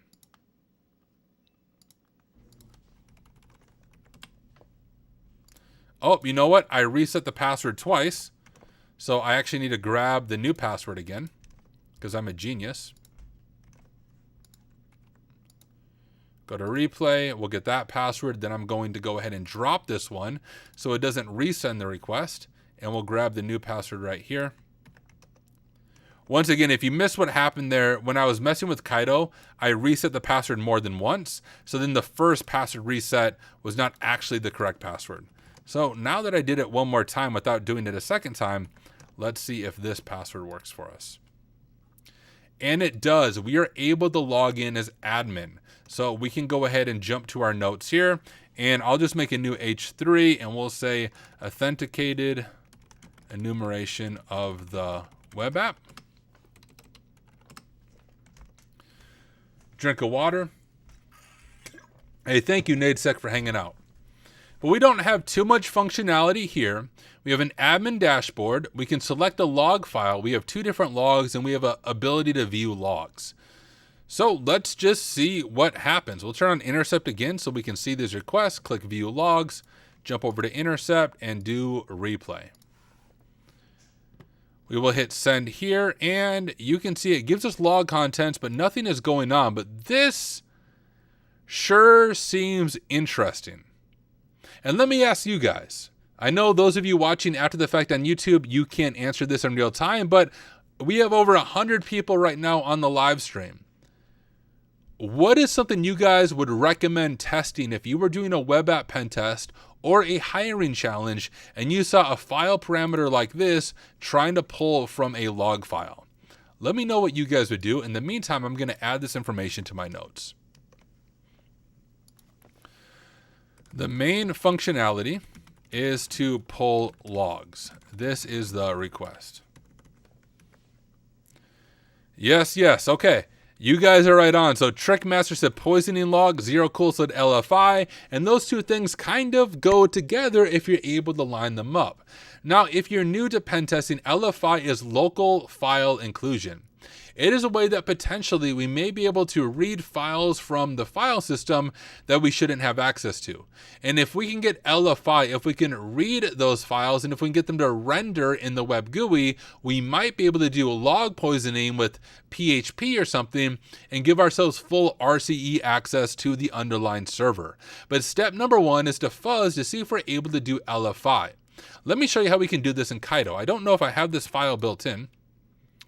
I do. All right. So there is this LFI JADX file. I think if you just Google for it, you can see it right here. It's in seclist. This is the file I like using when I'm fuzzing for LFI. And you can see what it's going to do. It's going to try all these different file paths to see what we might be able to have access to. Now in Kaido, you can just go ahead and upload and you can grab this file from your local file system. So then it's here in Kaido for you to use. Now let's go ahead and do this. I'm going to do Control M on my keyboard to send this over to automate. I'm going to stop queuing and over on automate, I'm going to say this is my marker. This is the area that I want to fuzz. And we can go ahead and use the hosted file right here and LFI JADX. Now, this is a spot where Kaido really shines. If you're used to Burp Suite Community Edition, you know that Burp Suite has a similar tool called Intruder, but it's really useless because of the rate limiting that is in place. Now, you can use Turbo Intruder and do some Python to fix it, but that's just a little more complex for people. Here in Kaido, even the free version of Kaido, you are not rate limited on these attacks. So everything I'm going to show you, you can do with a completely free version of Kaido. But here we are. We set what we want to fuzz. We're going to use LFI JADX. We can use our preprocessors of URL encoding. That all looks good to me. We can do number of workers 10. We can pop this up to 20 because, or not 9, 20 because YOLO will make it a little bit faster. And we will run. Now what this is doing is fuzzing all of those file paths to see, hey, are we able to read any of these file paths for LFI? What do we have access to? Now, as the command is running, you can see we have a status, length, and round trip. We can jump over to length or status, and we have a few that we have a status of 200. If I jump over to this, we have quite a few right here. So maybe let's sort by status 200 instead, and we have a lot of different log files we can potentially read of differing sizes. Let's look into these together. The first one is var log. Can I go like this? Will that make it, can I render it? All right. So var log, that's not doing anything. I think that was the one that was maybe built in, but we have something right here. Here we have the Apache access log, which for those of you who are thinking log poisoning, you might be barking up the right tree right there. So we have that right there. Let's look through a few other of these. This is also Apache access log. This is the error log for Apache. We have the error log again. We have the auth log, but we have no results there, but we can read it. No results there. This is the kernel log. This is the last log. Syslog, wtemp, and then that's all of them. So what stands out to me the most is the fact that we are able to read Apache access log. With this information, we might be able to do log poisoning alongside of LFI in order to get remote code execution on this machine. I'm going to grab a screenshot of this for our notes so we have the information. So let's grab this and we will drop that into our notes. Where are my notes? Right here. And we'll say LFI confirmed and potential log poisoning vector. You can add multiple preprocessors in Kaido, yes. All right, we have that. And what I also like to do is grab a full copy of the request right here that allowed us to read that access log. We can also send that over to replay right here and hit send and look at it a little bit closer, although that time it bugged out. That's odd, it worked over here. But we'll figure that out. This actually concludes part 1 of this video. In part 1 of us working through this hiring challenge, I wanted to cover solid enumeration, solid methodology, and give you kind of the first steps of getting into the machine. Now, if you have a Volab subscription, I want you to try the next part on your own. I just told you that we have LFI and we likely have log poisoning. Can you use those two things to give yourselves remote code access to the underlying machine? I want you to give it a shot on your own. But hey, in part 2 of this series of working through this machine by Volab, we are going to continue on that and work on getting remote code execution. So thank you so much for hanging out with me for part 1, doing enumeration. Hope you learned a lot in the process. Make sure you stay tuned for part 2 as we dive into actual remote code execution and see what we are able to do combining LFI and log poisoning. Thank you so much for watching. I will see you guys in part 2.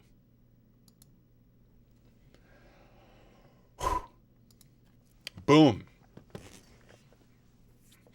Yes, this is FlameShot,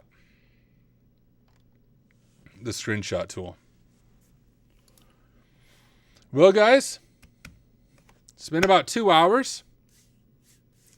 I need to do some video editing. I need to go to bed, but there's so many of you watching. I don't know if it was my Try Hack Me video, but we've had like a consistent about 100 people this entire time across the different platforms. So, guys, thank you so much for taking the time to hang out with me. I say this all the time, but I mean it. I remember when I began the streaming journey, there was always one viewer, and it was me on my smartphone making sure the stream was working. So the fact that I look over here and there's like 100 people watching me at freaking 10:30 at night, and you guys are hanging out in chat, and you're not like bots, like I didn't pay for you to watch. I still can't get over that. Mind blown. The fact that you guys find this beneficial, hanging out and watching me stumble around. So thank you for being part of this journey, being part of the Hack Smarter community. I do want to say, if you aren't part of the Hack Smarter Discord though, you should come join it. That's where all the cool kids hang out. Let me grab a link to my Discord right here. And if you're not part of Hack Smarter, come join. Finally, before we sign off, we're going to see if we can find someone to raid over on Twitch. I'm the only person streaming from InfoSec Streams. But anyways, if you don't know raid terminology on Twitch, it means we take all of our viewers and send them to someone else. We have 30 people watching on Twitch, but about 100 people between Twitch and YouTube and LinkedIn. So for those of you on LinkedIn and YouTube, you should come watch on Twitch, even if you don't have a Twitch account, just to be part of the raid. I just dropped a link to my Twitch, but seriously, come be part of the raid. It's always fun showing our support to another streamer. In the meantime, I'm going to see if I can figure out who is streaming right now. If you guys have any friends or other content creators streaming that you want us to support, let me know. Let me know in chat. Oh, BlazeBits is on. Okay, cool. I love BlazeBits. I don't know why it's not InfoSec Streams, but let's go raid BlazeBits. BlazeBits does a lot of red teaming, Active Directory, tool development type stuff. An incredible streamer, incredible person. Let's go raid him. Now, when you do a raid, you need to have a raid phrase. So if you have a Twitch account and you're able to chat, go ahead and do this raid phrase. We're going to raid BlazeBits. Everyone spam in chat. Hack smarter, not harder. He will know who we are. The Hack Smarter army is coming in. Hack smarter, not harder. Let me get this raid set up real quick for BlazeBits. All right, raid is set up over on Twitch. So come and join the raid. Hack smarter, not harder. I will hang out over there while I do some video editing. So thank you everyone for being here. I do plan on being back tomorrow night, and we'll do part 2 of this reset machine. I'll see you guys tomorrow night.